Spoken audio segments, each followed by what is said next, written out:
दोस्तों, अगर आपने भी अपराजिता का प्लांट लगा रखा है और वो बिल्कुल झाड़ जैसा हो गया है, बहुत ज़्यादा फैल गया है, उसमें फूल इक्का दुक्का आ रहे हैं, ज़्यादा फूल नहीं खिल रहे हैं, तो आज की वीडियो में आप लोग के साथ एक ऐसा फर्टिलाइज़र शेयर करूंगी जिसको अगर आप मानसून के मौसम में डालते हैं तो आपका अपराजिता का प्लांट जो है बारिश के दिनों में भी पूरा फूलों से भरा रहेगा। प्लांट हरा भरा तो रहेगा, साथ में ये फूल भी बहुत ज़्यादा देगा।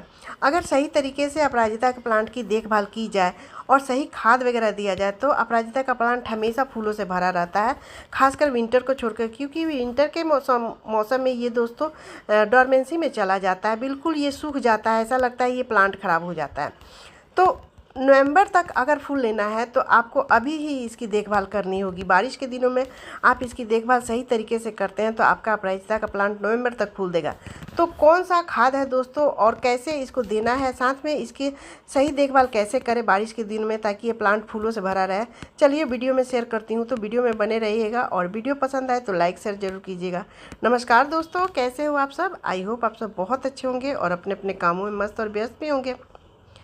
दोस्तों, अपराजिता एक ऐसा प्लांट है जो कि सभी लोग लगाते हैं, क्योंकि इसे देवीय पुष्प कहा जाता है। इसे कई सारे नामों से पुकारा जाता है, जैसे कि ये शंखपुष्पी है, विष्णु प्रिय है, शिव प्रिय है, बहुत सारे नामों से इसे जाना जाता है। और इसके जो फूल होते हैं वो बिल्कुल शंख की जैसे होते हैं। इसके कई सारे रंग होते हैं, जैसे कि आजकल तो हाइब्रिड वैरायटी में रेड कलर भी है, वाइट भी है, और देसी में जो है वो ब्लू, इस तरह से पर्पल ब्लू में आते हैं, वाइट में आते हैं, बहुत सारे पैटर्न में आते हैं, जैसे सिंगल पैटर्न, डबल पैटर्न, दोनों में आते हैं। ये जो प्लांट है दोस्तों ये डबल पैटर्न है। तो मेरे पास 3 तरह के प्लांट है, इस तरह के डबल पैटर्न है, इसमें का सिंगल पैटर्न भी है और वाइट भी है।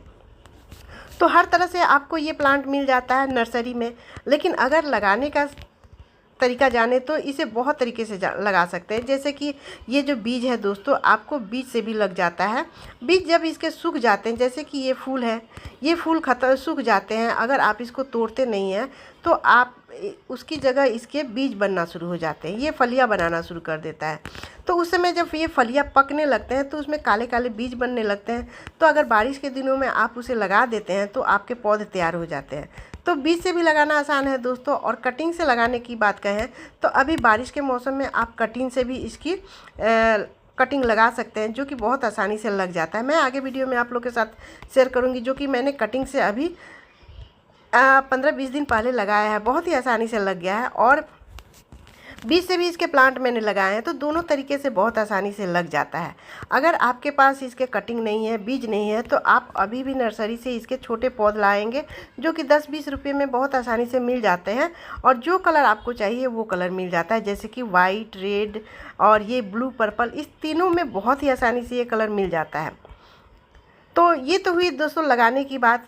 ये जो प्लांट है दोस्तों बहुत ही ज़्यादा झाड़ जैसा फैलने लगता है अगर इसको इस तरह से ट्रिपिंग नहीं करे, प्रूनिंग नहीं करे। ये जो ब्रांच है दोस्तों, इसके ब्रांच के टिप्स पर ये फूल खिलते हैं, लेकिन अगर इसके टिप्स को हम नहीं तोड़ेंगे तो ये जो प्लांट है बहुत ज़्यादा लैगी होने लगता है, लंबे लंबे ब्रांचेज होने लगेंगे, जिससे कि ये प्लांट घना कम होगा और ये लंबे लंबे होने लगेगा, लंबाई में ये जाने लगेगा।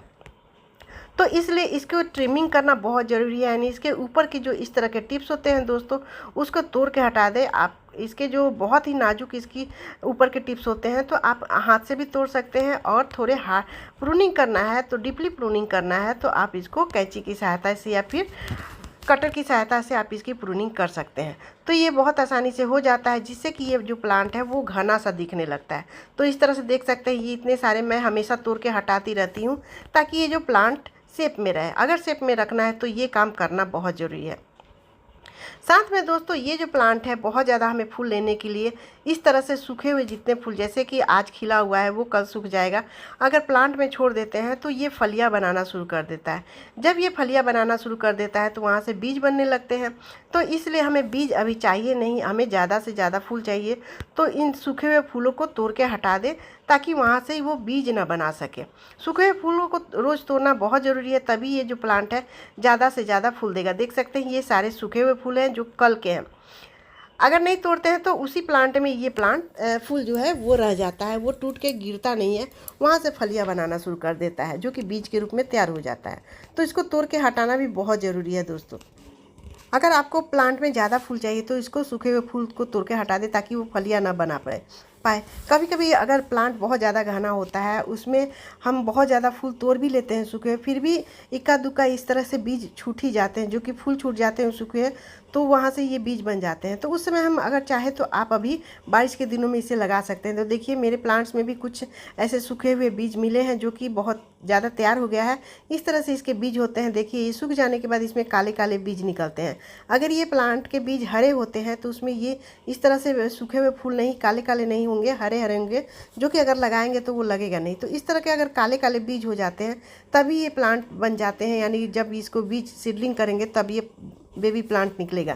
तो देख सकते हैं यहाँ पर मैंने ये सारे बीज निकाल लिए हैं, और इस तरह से ढेर सारे हो जाते हैं तो उसको इस तरह से मिट्टी में कोकोपीट या फिर आधी मिट्टी आधी कोकोपीट मिला के इस तरह से हल्की मिट्टी डाल के दबा दें, और उस पर से स्प्रे बोतल से पानी डाल दें। इस तरह से डायरेक्ट ना डालें, नहीं तो ये बीज ऊपर आ जाएगा।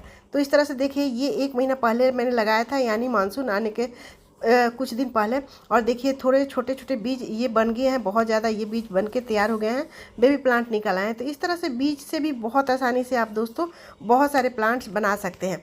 और यहाँ पर देखिए मैंने अभी 10 दिन पहले कटिंग से लगाया था, जो कि इसको जब प्रूनिंग करते हैं, कभी कभी प्रूनिंग करना पड़ता है ताकि ये प्लांट घना बने, ज़्यादा लैगी ना बने, तो जो ब्रांच कट करके हटाते हैं उसी को मैंने ग्रो कर दिया था। तो ये 10 दिन पहले का है। देखिए कितना पतला बेबी प्लांट ये बन गया है, और इसको मैंने रिपोर्ट भी कर दिया था अभी 10 दिन पहले। तो देखिए इसमें से ये घना होने लगा है ये प्लांट, और अब ये जाके कुछ दिन में ऐसा हो जाएगा। तो दोस्तों ये जो प्लांट है बहुत आसानी से कटिंग से बीज से लग ही जाता है। ये जो प्लांट है दोस्तों बहुत ज़्यादा इधर उधर भागने लगता है, अगर इसको सही शेप नहीं देते हैं तो ये बहुत ज़्यादा फैलने लगता है। अगर अगल बगल दूसरा प्लांट है तो उस पर भी इसकी बेलें चढ़ने लगती है। तो इसलिए इसको आप कोई भी आर्च दे सकते हैं, इस तरह से कोई भी शेप दे सकते हैं। और जब भी शेप दे दोस्तों तो उसको उसमें इस तरह से बांध दे या उसको ऐसे लपेट दे, ताकि ये शेप में आ सके। जब शेप में आता है या फिर कहीं आप रस्सी की सहायता से दीवार पर चढ़ाते हैं तो उसमें ज़्यादा फूल खिलता है, लेकिन अगर शेप नहीं देते हैं तो ये प्लांट लैगी सा होने लगेगा, फूल नहीं ज़्यादा खिलेगा। तो इसलिए कोई ना कोई से शेप देना है। अगर आप इसको शेप नहीं दे सकते हैं तो दीवार के सहारे आप इसको ऊपर तक चढ़ा सकते हैं, नहीं तो दोस्तों इसके जो ब्रांचेज हैं ना वो खुद ब खुद अपना रास्ता बना लेते हैं। अगर अगल बगल कोई दूसरा प्लांट है तो उस प्लांट को ये कवर करके पूरा घना हो जाता है जंगल जैसा। तो इसलिए इसको शेप देना बहुत ज़रूरी है। अगर दीवार पर चढ़ाना चाहते हैं तो रस्सी के सहारे आप दीवार पर चढ़ा सकते हैं, या फिर कोई भी इसका आर्च बना सकते हैं। तो इस तरह ये प्लांट शेप में रहता है। ये जो प्लांट है दोस्तों इसको मॉइस्चर युक्त मिट्टी बहुत ज़्यादा पसंद है। इसकी मिट्टी अगर सूखी रहती है तो इसकी पत्तियां जो है वो खुद ब खुद बता देती है कि पानी नहीं है। तो हमेशा मिट्टी को मॉइस्चर युक्त मिट्टी बना के रखें, इसमें पानी ज़्यादा दें, लेकिन गमले का ड्रेनेज भी सही रखें ताकि इसके रूट के पास ज़्यादा पानी ना लगे। इसको केवल मॉइस्चर युक्त मिट्टी पसंद है, इसलिए गीली मिट्टी नहीं, सौगी मिट्टी बना के रखें। ज़्यादा गीली मिट्टी रहती है तो इसकी जो रूट है वो ख़राब होने का चांस रहता है। इसलिए इसको समय समय पर गुड़ाई भी करना बहुत ज़रूरी है, ताकि जो नीचे जो रूट में गीली मिट्टी रह जाती है, पानी ज़्यादा रह जाता है, वो गुड़ाई करने से सूखने लगती है, क्योंकि रूट के पास इसको ऑक्सीजन मिलता है। तो सप्ताह में 1 दिन गुड़ाई जरूर करें और मिट्टी को मॉइस्चर युक्त बना के रखें, ताकि ये जो प्लांट है ये सूखने ना पाए, इसकी पत्तियाँ सूखने ना पाए। क्योंकि अगर पत्तियाँ सूखने लगती है तो इसके ब्रांच भी धीरे धीरे से सूखना शुरू हो जाते हैं। तो देख सकते हैं मेरी मिट्टी बहुत ज़्यादा मॉइस्चर युक्त है। तो गुड़ाई करके आप इसको हल्की फुल्की इसकी धूप में दिखा सकते हैं। जैसे कि मानसून का मौसम है तो ज़्यादा पानी बारिश होती है, तो इसलिए मिट्टी ज़्यादा गीली रहती है। तो गुड़ाई करते रहें समय समय पर, ताकि इसको मिट्टी को ऑक्सीजन मिलती रहे और मिट्टी सूखती भी रहे। ये जो प्लांट है दोस्तों ये बहुत तेज़ धूप नहीं बर्दाश्त कर सकता है। जैसे कि मार्च अप्रैल का जो धूप होता है इसमें तो ये प्लांट बहुत अच्छे से चलता है, लेकिन जैसे मई जून का धूप आता है तो इसमें ये जो प्लांट है इसकी पत्तियां नीचे से सूखना शुरू हो जाती है, ब्रांचेस सूखना शुरू होती है, प्लांट हरा भरा नहीं होता है। लेकिन अगर मई जून के महीने में अगर आप इसको सेमी शेड में रखते हैं तो ये जो प्लांट है अच्छे से हरा भरा रहेगा और फूल भी देगा। तो उस समय हम सेमी शेड में रखें जहाँ छन के धूप आती है। लेकिन अभी बारिश का मौसम है दोस्तों, तो इसको पूरी तरह से धूप में रख सकते हैं, क्योंकि इसको हल्की फुल्की धूप भी पसंद है और इसको बारिश का पानी भी बहुत ज़्यादा पसंद है। तो बारिश के पानी में ये बहुत अच्छे से चलता है। तो इस तरह से ये बहुत ही अनुकूल प्लांट है, हर मौसम में ये अच्छे से चलता है, केवल डोरमेंसी में जाता है विंटर में। अब दोस्तों इस प्लांट से हमें ज़्यादा से ज़्यादा फूल लेना है तो कौन सा फर्टिलाइज़र देना है। अभी बारिश का मौसम चल रहा है दोस्तों, मानसून का मौसम चल रहा है। इस मौसम में अगर हम इसको सही तरीके से फर्टिलाइज़र देते हैं तो ये जो फूल है ये बहुत अच्छे से फ्लावरिंग करेगा। तो मानसून के मौसम में कौन सा हमें फर्टिलाइज़र देना है, चलिए देख लेते हैं। ये देखिए मैंने गुड़ाई कर ली है और मिट्टी भी बहुत अच्छी सी भुरभुरी सी हो गई है। तो यहाँ पर जो मैं फर्टिलाइज़र ले रही हूँ दोस्तों, ये देखिए ये है पाउडर। और ये किस चीज़ का पाउडर है, इसको अगर अपने अपराजिता के प्लांट में डालते हैं तो पूरी मानसून फूलों से भरा रहेगा। तो ये है दोस्तों सरसों, जो कि पीली सरसों है, जिसको मैंने मिक्सी में पीसकर इस तरह से पाउडर फॉर्म में बना लिया है। इस तरह से देखिए पीसने के बाद इस तरह से हो जाता है। तो बहुत ज़्यादा नहीं लेना है दोस्तों, 2 चम्मच ही लेना है। ये देखिए 12 इंच का गमला है, जो कि 2 चम्मच मैंने, एक छोटी सी कटोरी है उसमें मैंने लिया है। बस 2 चम्मच अगर आप इसमें डालते हैं अपने अपराजिता के प्लांट में 12 इंच के गमले में, तो ये बहुत ज़्यादा न्यूट्रिशन देता है, क्योंकि इसको थोड़ी इसमें गर्माहट होती है, बहुत सारे न्यूट्रिशन होते हैं। तो बारिश के दिनों में पौधे को गर्माहट मिलती है, बारिश से इसको बचाव मिलता है बहुत ज़्यादा। ये इसके रूट ख़राब नहीं होते हैं, जो कि पौधा हेल्दी होता है और इसमें फूल भी ज़्यादा खिलता है। तो ये सरसों के जो पीली सरसों होती है उसी को पाउडर फॉर्म में आप 2 चम्मच दे सकते हैं। बहुत ही अच्छा वर्क करता है ये बारिश के दिनों में। दूसरा फर्टिलाइज़र है दोस्तों, ये लिक्विड फर्टिलाइज़र मैं ली हूँ। देखिए यहाँ पर ये लिक्विड फर्टिलाइज़र बना के रखा है। ये 2 दिन पहले मैंने लिक्विड फर्टिलाइज़र बनाया है। इसमें क्या है, इसमें चाय पत्ती और एलोवेरा की पत्तियाँ हैं। चाय पत्ती जो कि फ्रेश चाय पत्ती है, जो 2 चम्मच मैंने चाय पत्ती ली है, और 1 एलोवेरा की पत्ती इस तरह से छोटे छोटे टुकड़े में मैंने कट करके 2 दिन तक रखा था। और 2 दिन के बाद ये पूरी तरह से डिकम्पोस्ट हो गया है। तो इसको मैं सबसे पहले छान लेती हूँ। देखिए ये 1 गिलास बना है, यहाँ पर देख सकते हैं। ये अभी भी ये बहुत ज़्यादा डिकम्पोस्ट नहीं हुआ, तो आप इसको फिर से बना सकते हैं।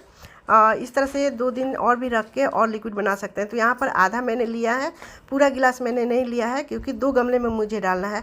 तो आधा ली हूँ पानी और आधा ये लिक्विड। और इस तरह से ये एलोवेरा चाय पत्ती की जो लिक्विड फर्टिलाइज़र है ये बहुत अच्छा वर्क करता है, क्योंकि एलोवेरा की पत्तियों में एंटीऑक्सीडेंट होता है और चाय की पत्ती में नाइट्रोजन की मात्रा ज़्यादा होती है, जो कि फूलों वाले प्लांट्स के लिए बहुत अच्छा होता है और इसकी मिट्टी को भी हेल्दी बनाता है। तो इस तरह से दोस्तों, इस तरह अगर केयर करते हैं, देखभाल करते हैं अपराजिता के प्लांट में, तो ये पूरी मानसून भर भर के फूल देगा। नवंबर तक इसमें फूल आते रहेंगे।